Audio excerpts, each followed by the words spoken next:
పేతురు యేసు ప్రభుతో మధ్యలో, ఆయన ఏలియాతో మోషేతో మాట్లాడుతుంటే మధ్యలోకి వెళ్ళి మాట్లాడుతున్నాడు.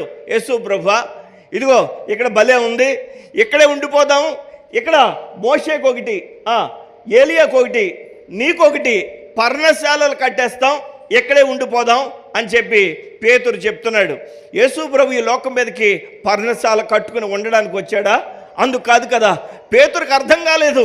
పేతురికి మహిమ స్వరూపం పొందినటువంటి యేసు ప్రభు యొక్క పని ఏంటో అర్థం కాలేదు పేతురికి. పేతురు ఏంటో, యేసు ప్రభు కూడా తిరుగుతున్నాడు అంతే, కానీ యేసు ప్రభు ఎవరో అర్థం కాలేదు.